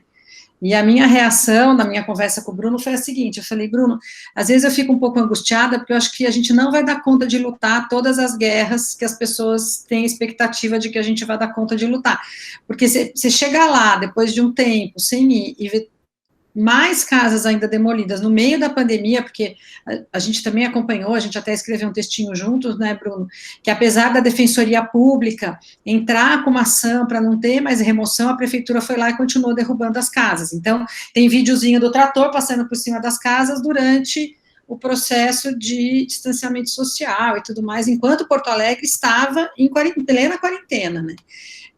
Então, eu acho que essas são angústias que não tem jeito, faz parte do ser humano, né? Mas eu acho que a Luciana falou uma coisa que é super importante, que a universidade tem o papel de articular algumas coisas, né? Então, pensar junto, ver o que a gente pode fazer num momento com algumas demandas muito específicas, porque eu acho que essa articulação, e aí eu acho que o projeto do Bororé tem uma especificidade que muitas vezes não é o mesmo de quando a gente está trabalhando com os movimentos de moradia em áreas super precárias, que eu acho que a gente acabou recebendo demandas muito fortes do pessoal do movimento de moradia por uma condição de precariedade muito forte, né, nesse auge aí da pandemia. Então, acho que isso é angustiante, mas a gente tem que articular. Eu acho que tem uma questão, Jorge, que às vezes para os nossos colegas das universidades federais não fica tão clara, que na USP a gente vive num outro mundo, às vezes, né? Então, por exemplo, a gente está efetivamente, terminamos o segundo semestre o primeiro semestre agora, essa semana, a gente está terminando as atividades e iniciaremos o segundo semestre no final de agosto, né? Enquanto tanto na URGS quanto na UFRJ, vocês sequer retomaram as aulas de março, né? Então, tem todo um mundo diferente que a gente teve que dar conta nesse processo de também conseguir aprender e dar conta das aulas e de tudo mais. Mas eu acho que tem uma questão fortíssima, então, que é o nosso papel de articular. Acho também que a fala da Luciana, por exemplo, de identificar os alunos que já moram na Rocinha, de ter a iniciativa dos alunos, a gente tem muitas experiências e projetos de extensão na FAO, e eu acho que essa é uma especificidade incrível da FAO, em que os projetos partem dos alunos, a gente como professor, a gente só responde a uma demanda burocrática, mas os alunos têm muita iniciativa nos projetos de extensão, mas essa mudança do perfil do nosso aluno, ela está acontecendo agora, a gente também, esse universo das cotas e do tudo mais, para a USP é uma coisa muito recente, enquanto para as federais isso já é algo consolidado, né? Então, esse universo de muitos alunos que não têm acesso à internet, que é o que o José Carlos estava falando, quer dizer, não tem computador, não tem... E aí, foi uma discussão muito forte no retorno às aulas dentro da FAO, às vezes o aluno até tem, a USP forneceu alguns celulares, teve lá algumas coisas, mas assim, ele não tem um espaço adequado para estudar, ou ele tem uma casa em que ele tem que compartilhar o mesmo espaço com muitas pessoas, a internet não funciona, quer dizer, a gente tem uma série de coisas que tem que ser colocadas aí, e que seria legal que a gente se apropriasse disso nessa discussão, mas eu acho que a experiência que a Luciana contou, né, da Rocinha, da iniciativa, dos próprios alunos fazerem uma série de levantamentos, isso é incrível, né, eu acho que esse é o nosso papel de articulador, né. Aí, eu vou colocar aqui, gente, algumas questões. A Karina, claro, viu, Luciana, disse que você é a musa da extensão no Brasil, é a nossa inspiração, tá lá no chat. A Luciana sempre ri. A Martina, lá, companheira do Bruno, de Porto Alegre, nossa colega, amiga de Porto Alegre, agradecendo da presença, né, do projeto de extensão deles com você aqui.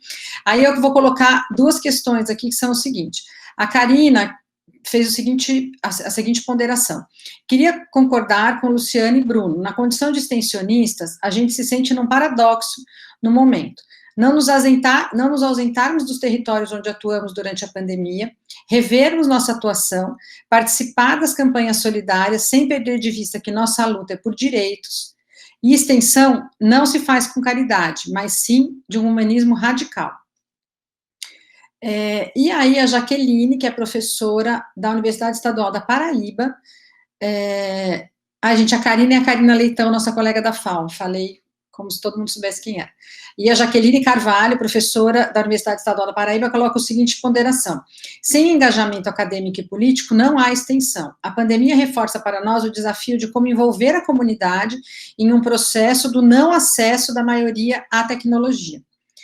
Né? E o Hernan faz uma pergunta especificamente para a Luciana, o Hernan Espinosa, nosso aluno de doutorado, gostaria que explicasse melhor a questão do politecnismo e a relação com a agroecologia e economia popular na extensão universitária. E aí vou pedir para vocês só um... Então é isso, acho que é isso que está aqui colocado, tem uma série de comentários e tudo mais para as falas, mas eu acho que são esses comentários que eu acho que valia a gente tentar discutir ou responder de alguma forma. E o Reginaldo Roncone, nosso colega, também falando a partir da fala do José Carlos, ele disse o seguinte, que a escola transforma o externo também, quer dizer, então, a importância dessa relação com os outros níveis, inclusive, de ensino e tudo mais, para a gente fortalecer essas trocas com a universidade. Jorge, como é que você quer fazer? Eu acho que pode ser a partir dessas duas observações, tanto a Trace quanto a do Hernan também, cada um falar um pouquinho. Acho que é bom, porque já tem temas, né, sucintamente, tem que ser sucinto, porque já são temas que demandariam tempo. Né, mas pode pegar e passar pelos 4 para fazer observações a partir dessas 3. Tudo bem? Tá ótimo. Pode começar, Luciana, por favor. Só uma coisa, eu não estou conseguindo ler os chats, vocês leem? Eu ponho aqui chat e não aparece. Vocês conseguem? Mas é o que está no YouTube, Luciana. No YouTube, tá bom, desculpa. Tá, é que eu tô. Vocês estão vendo como eu domino bem. Tá, depois eu vejo. Olha só. Queria falar, eu acho que posso até responder o Hernan, que não vai dar para falar muito de Politecnia, mas eu não resisto. Eu queria muito resgatar o que o JC, né, e o Jai, né? Jai falaram, juntando duas quase duas noções, que é a ideia de escola aberta que o JC trouxe, e a produção, que eu estou chamando de produção social da memória, que o Jai trouxe. Memória, escola, porque, gente, a gente, desde que a gente está nesse projeto em Caxias, que já tem alguns anos, eu nunca tive dúvida que se a gente não conseguisse uma interlocução com as escolas do entorno, né, daquela ocupação, a gente não ia avançar muito num projeto que eu digo de cidade, para além, né, daquele território ocupado. Por quê? Porque a primeira coisa que eu comecei a ver circulando pelo bairro é que a ocupação era invisível. Invisível porque muitos não viam mesmo, porque as pessoas não queriam chamar atenção porque a polícia já tinha ido para tirar, e muitos que não queriam ver aquilo, né? Então, assim, para mim, eu nunca tive dúvida, JC, que sem a escola, sem entrar num desvendamento do que é a cidade, do que é o entorno da escola, a gente não transforma muito. O jovem tem que, né, enxergar o que nem a escola quer que ele enxergue, como você mesmo falou, esse currículo oficial que engessa, né? E, olha, eu vou dizer para vocês, é uma luta insana até hoje conseguir entrar numa escola de segundo grau no Rio de Janeiro. A gente consegue entrar por quem? Por professores, companheiros que estão lá dentro e pensam como todos nós aqui. Mas a direção, você chamou a atenção, por isso que eu queria falar muito isso, mas quando você não tem uma direção, né, uma gestão da escola que não tem essa visão, essa postura, é uma barreira intransponível. E olha que eu estou falando que a gente ia como o FRJ, né? Que aí a coisa muda, nossa, né? Mesmo assim, quando se pensava, quando se discutia um projeto, como você denominou, escola aberta, a barreira é intransponível, porque tudo tem que se remeter a uma hierarquia da Secretaria de Educação, né? E aí a barreira, isso não pode no Rio de Janeiro. É assim, é nesse nível. Eu ouvi isso da diretora já. Isso não pode. Então, isso, para mim, confirma o que vocês estão falando, é que sem projetos dessa natureza, né, no mundo escolar, a gente não vai transformar o mundo. Não vai mesmo. Estou há anos militando com movimentos de moradia, há anos, acredito, é potente, mas ele morre ali. Ele morre ali. Ou a gente entra, né, no mundo da produção da cultura, e aí, Jai, da memória, e aí você tem toda a razão também, né? Como é que a gente produz socialmente, né? Como é que a sociedade produz uma outra memória? Né? Principalmente nos territórios periféricos, né? Onde ela é anulada cotidianamente. E isso que a escola faz, né? De não permitir, né, que a escola se abra ao território, é para anular e continuar anulando essa memória. Eu nunca tive dúvida, quando eu ouço vocês, e quando eu fui lá conhecer o projeto de vocês, foi ano passado que a gente foi? Eu não me lembro mais. Eu fiquei realmente maravilhada. Fiquei maravilhada. Um projeto, aquela história nunca vou me esquecer disso, da produção de pranchas para usar lá o transporte, né, para os jovens produzindo, pensar o trabalho, pensar a história, a memória. Aquilo ali, eu cheguei em casa, fui na internet, comecei a catar coisa, procurar o negócio de você, aí descobri também no Nordeste projetos parecidos. Eu falei, esse é o caminho. E esse tipo de contato, é isso que a gente tem que fazer, conseguir se juntar, né, juntar esses projetos todos e construir também uma memória disso tudo.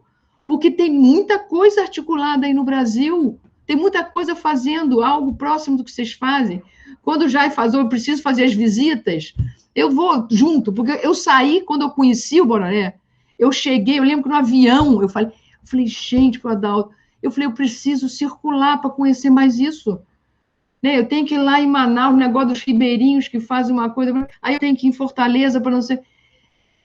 A universidade pública, né, precisa ter esse papel.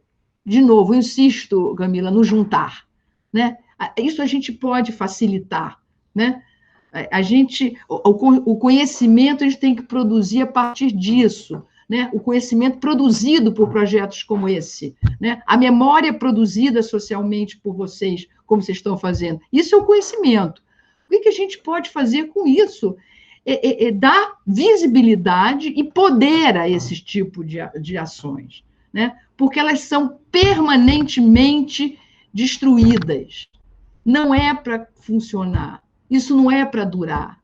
Esses projetos não são. A gente está diariamente em guerra. É uma coisa infernal. Eu vou dizer, a UFRJ não conseguir entrar numa escola pública, eu estou há 4 anos no Morro do Alemão, lá em Caxias, olha, nada.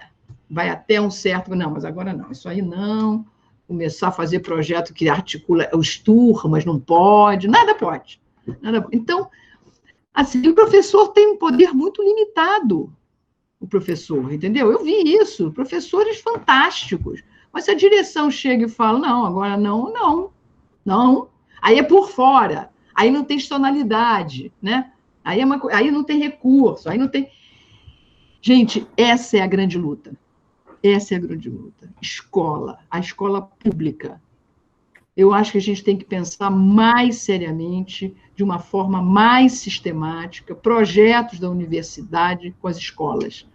Temos que fazer isso para nos repensar, para repensar a universidade, o nosso papel político e social nessa sociedade.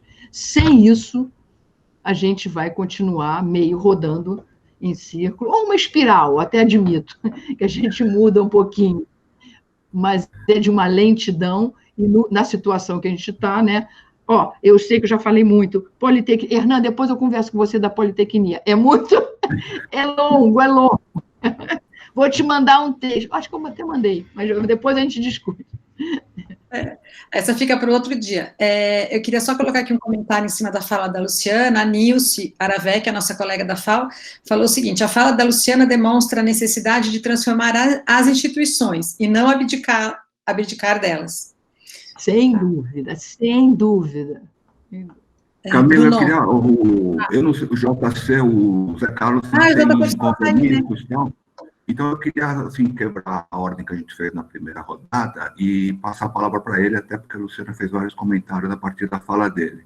E ele tem aula logo mais. JC, por favor. Obrigado pela antecipação. Na verdade, as aulas já começou. Uma já estou assistindo aqui pelo celular, a outra vou ver depois aqui. Gente, primeiramente, eu tenho que agradecer a fala da Luciana, essa oportunidade. Mas como eu vou pegar a fala do Luciano quando fala de uma gestão escolar. É por isso que eu falo que lá no Adrião Bernardes, eu tenho que agradecer também a gestão, né? O diretor, o vice, mas também na sua eleição, o pessoal da secretaria, o pessoal da limpeza, o pessoal da administração, da cozinha, enfim, todos eles, os alunos, a comunidade, porque a escola aberta, ela não é só isso, não é só a gestão ajudando, é todo mundo, é um coletivo, a escola é um coletivo. E, como a Luciana falou, as coisas, quando vem engessado, não funcionam, né? E a gente está querendo quebrar essa barreira aí, que não é fácil, né? E é verdade, a escola ela tem que ser uma extensão mesmo de uma sociedade, né? Porque ela tem que crescer. Na verdade, não é a escola que é importante, é o aluno que é importante, é a comunidade que é importante.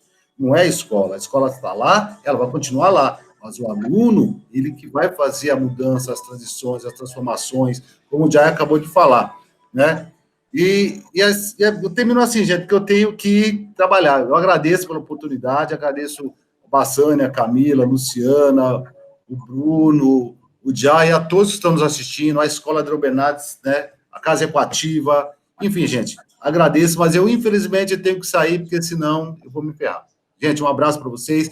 Espero ter uma outra oportunidade para conversar com vocês aí de novo. Mesmo que não for uma videoconferência, mas um bate-papo, tá? Tamo junto aí. Agradeço por vocês aí. Muito obrigado e até a próxima, gente. Obrigadão, Zé Carlos. JC, nós que agradecemos. Tchau, um abraço. Muito bom. E pelo rádio. Abraço. Bruno, você quer dar sequência? Pode ser. Eu vou falar bem pouquinho. Bom, dizer que, pô, Luciana, muito interessante as iniciativas, o relato da Luciana, o testemunho dela, muito bacana. A Luciana, no encontro da Ampur, que aconteceu em São Paulo, disse uma frase, 15 segundos, ela resolveu metade dos meus dilemas com a extensão universitária. Então, antes já tinha gratidão por ela, por conhecê-la e por aprender com ela, e naquele momento ela resolveu um grande dilema para mim, então sempre foi uma oportunidade bacana de aprender com a Luciana. Sobre a fala, e nesse sentido não tenho muito mais a acrescentar do que a Luciana falou, também acho as iniciativas do JAI, do JC super bacanas. Ô, Jai, eu estou ficando um homem assim, meio emotivo, sabe como é que é?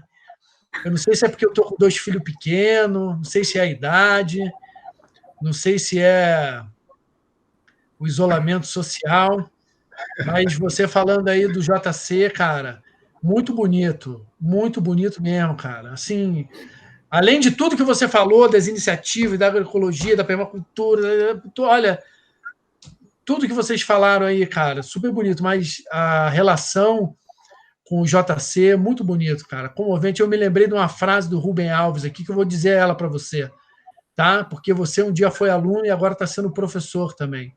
Ele diz assim, ó, ensinar é um exercício de imortalidade. De alguma forma, continuamos a viver naqueles cujos olhos aprenderam a ver o mundo pela magia da nossa palavra.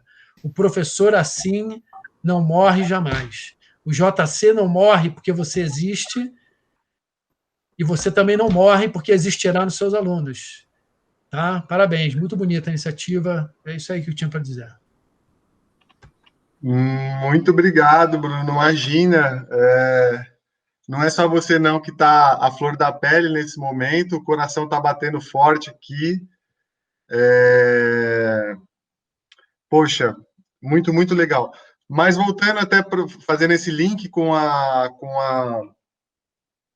Luciana estava trazendo, a gente vem falando muito das ocupações dos espaços públicos, né? Direito à cidade foi um tema que apareceu com força aí. Já aparecia, mas acho que em 2013 essa coisa de direito à cidade apareceu muito forte.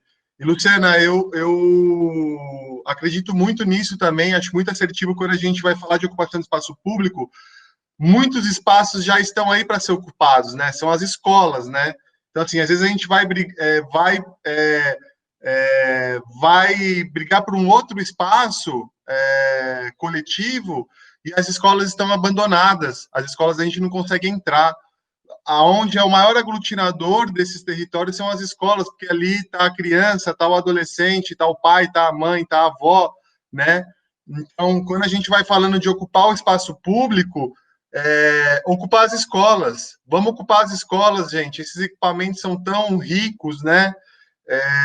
E aí a gente, aqui no contexto, em São Paulo tem o CELS, né, que é o Centro de Educação Unificado, é um complexo educacional gigante, assim, né, e aí também, por questões, às vezes, de gestão, é um espaço que fica esvaziado. Eu acho que quando a gente está falando de ocupação do espaço público, quando a gente está pensando numa cidade inclusiva, né, a gente está pensando em outros jeitos de cidade, a ocupação do espaço público aparece com muita força. E ocupar o espaço público é ocupar as escolas. Então, que a gente tenha cuidado com as nossas escolas, né, com a educação pública, né? Então, era mais esse link que eu queria trazer também de como que as escolas podem ser esse potencializador, né? Só para também amarrar mais um pouquinho, e aí, passando também a palavra, acho que a gente vai fechando. Hoje, os projetos que o Bororé Mundo hoje está debruçado, que são frentes de trabalho, além do próprio site em si, hoje a escola já está conseguindo incidir numa política de calçada, existe um projeto em curso para pensar uma calçada onde o bairro do Bororé, vocês visitaram, e provavelmente a gente fez aquela caminhada da escola para Equativa, vocês sabem que as crianças andam na rua, isso é extremamente perigoso, né? A gente está hoje incidindo num projeto de calçada e de mais um outro espaço público, que é um terreno, que é uma praça, mais um espaço de convivência.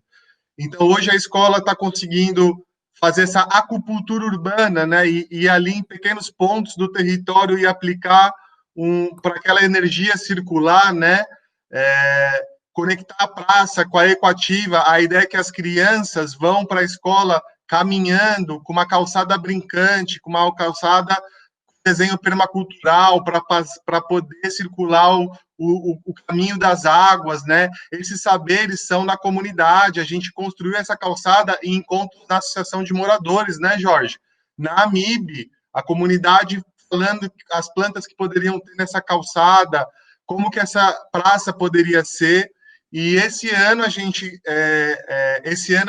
também, além disso tudo, conseguiu dar um passo ainda maior, que é com o programa da FAO, com o projeto Bororé ao Mundo.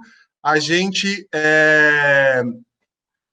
com o apoio da B, editora da Arc Futuro também, a gente conseguiu um caderno chamado Aprendendo a Viver na Cidade, que trabalha essa perspectiva do território. Então, a gente ia trabalhar por causa da questão da pandemia, né? No começo do ano chegou esse caderno esse, aluno e professor, caderno esse que estão em escolas particulares da cidade de São Paulo. A gente conseguiu trazer para o Adrião Bernardes, que trabalha o território.